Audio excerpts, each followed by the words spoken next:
phone calls. Hello? During the COVID pandemic shutdown, the phone calls involving nursing home residents. Hey, Daddy. Hey, Pop. We wanted to tell you how much we love you. We kept calling the nursing home. My mom's coughing now. You know, she needs to be tested. Well, we don't do the testing here. Have been heart-wrenching. I know, I'm sorry we're bothering y'all, but that's our mom, and she's dying, and she's got COVID. With families locked out, it's hard to say which has been worse. The phone calls that are answered. I am keeping him alive right now with medications, but those that are not. I would call, and sometimes the phone would ring and ring and ring, and then they'd say, oh, well, you need to talk to her nurse. She's not available. One moment. So then they could call back in an hour. hold on 1 second, okay? And so then I'd call back, oh, well, she's on the floor. Or those phone calls some families say were never made. I'm her daughter, I'm family, I'm blood. Why was I never notified? Hi, is this Lisa? Yes, hi, how are you? Hi, Lisa, it's Katie Moore with Channel 4. We've raced in for the end. You got my message that my mom's going to be likely passing today. And her heart rate was like 74 over 54. This phone call is a recording of a call I had with Lisa Blemmer hours before her mother, Carolyn Fowler, died of COVID-19 at Forest Manor Nursing and Rehab in Covington.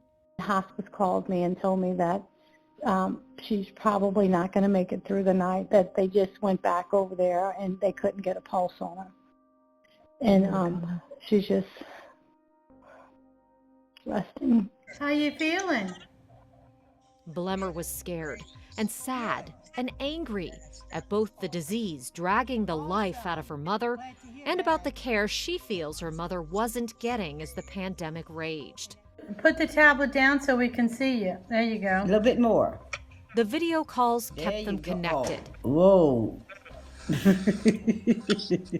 Sharing a laugh with their mom just days before they would never be able to call her again. A series of health problems and 24 surgeries led Fowler to Forest Manor. He bought you a cheeseburger too? In this video, you can see staff helping Fowler with her cheeseburger. She took one bite. In those final days battling COVID, Carolyn Fowler gives a voice to some of her daughter's concerns. You're not getting any help anymore. That's a video call with Carolyn Fowler just days before she died. Blemmer says her mother was talking about help eating, opening straws, cutting her food. And I'm like, well, does anybody go in there and help them assist? Well, you know, we don't have time for that. They forgot about the people.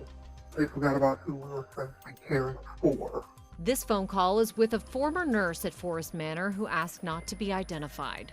It kind of makes me very upset that these people trust us with their family members, and we put so little care into keeping them safe.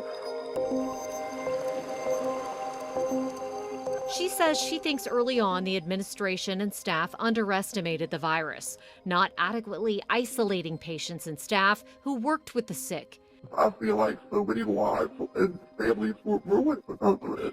38 residents died, making it one of the deadliest outbreaks in the state. And what you saw in the nursing homes that got hit hard, it's their staff who got sick, couldn't come to work. We thought it was a nice Staffing facility. levels, they've always been an issue. I think they're just so overwhelmed. We had a ton of staff going out at one time. Nobody's prepared for what's going on. They couldn't care for the patients who were being isolated. You had to take care of those that had COVID, and those that didn't have COVID, with less staff. It's become at crisis levels. To find out if there was a connection between quality of care and COVID-19 infection rates, we spent months analyzing state COVID data and federal Medicare quality rankings for Louisiana's nursing homes.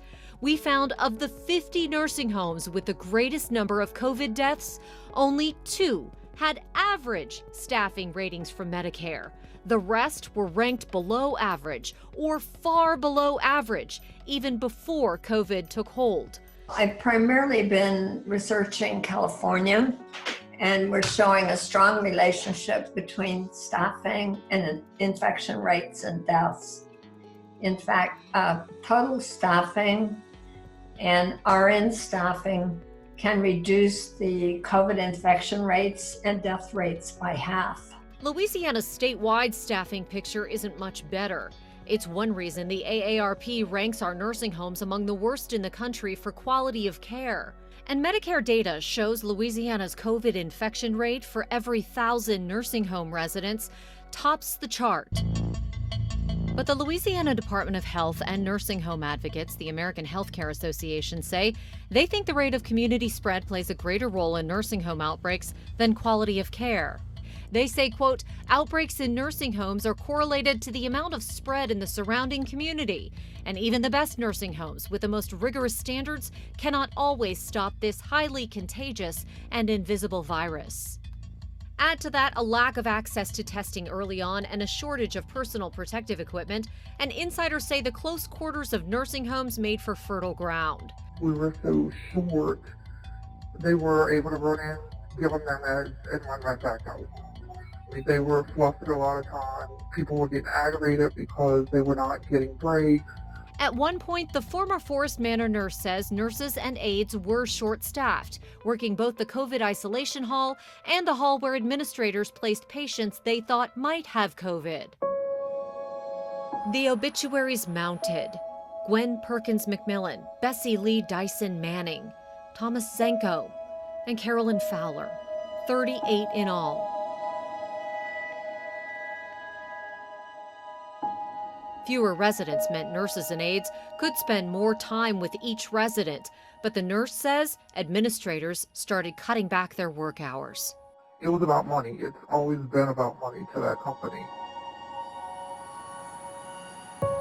We tried repeatedly to speak with the nursing home, but they didn't respond to our calls or emails seeking comment.